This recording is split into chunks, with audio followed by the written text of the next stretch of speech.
Protesting Russian journalists charged with violating lockdown laws.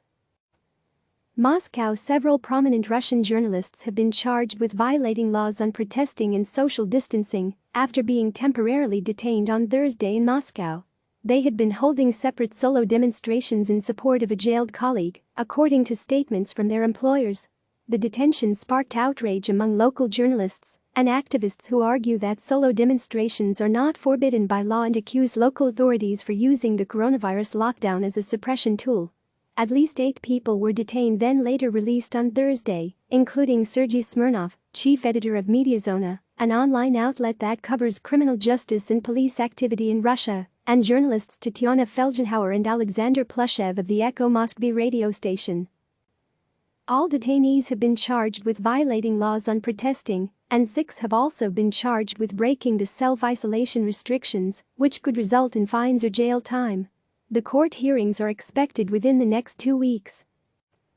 The journalists had been protesting the arrest of Ilya Azar, a prominent journalist and activist in Russia.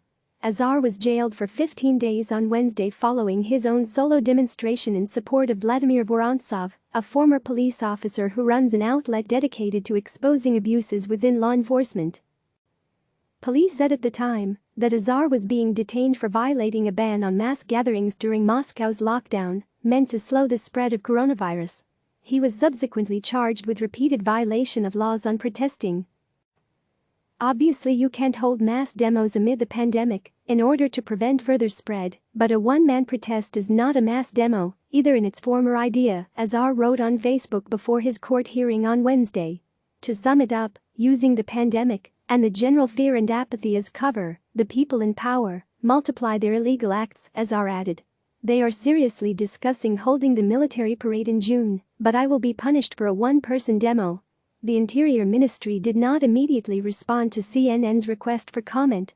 On Friday morning, Moscow police issued a warning saying anyone who participates in protests will be fined or put under administrative arrest, citing Mayor Sergey Sobyanin's order on increased alert in the city, which bans public events. But the solo protests continued, spilling over to other Russian cities. On Friday, at least 8 people were detained outside the Interior Ministry headquarters in Moscow, and several journalists in the Siberian cities of Yekaterinburg and Novosibirsk came out in support of detained colleagues. Journalists Felgenhauer and Plushev were detained again while covering the protests, according to a tweet Plushev sent from a police bus.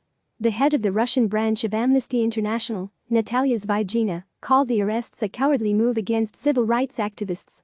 The authorities hypocritically limit public events under the pretext of the pandemic by arresting solo demonstrators who do not pose a threat to anyone but the authorities as their abuses are being uncovered, Zvyagina said in a statement Thursday. The demonstrators are being thrown into overcrowded cells where they are risking getting infected with COVID-19. The discontent regarding the criminal proceedings against Vorontsov has been brewing for several weeks. Vorontsov's apartment has been raided at least 3 times since he retired from service in 2017, with police confiscating his computers and phones, according to state media. He was detained on May 7 when a special task force stormed his apartment, descending on ropes from the roof of his residential building, according to his wife's account of the raid. He was then jailed for 2 months and is currently awaiting a verdict on 2 separate charges involving extortion and illegal distribution of pornography, state-run news agency RIA Novosti reported at the time, citing his lawyers.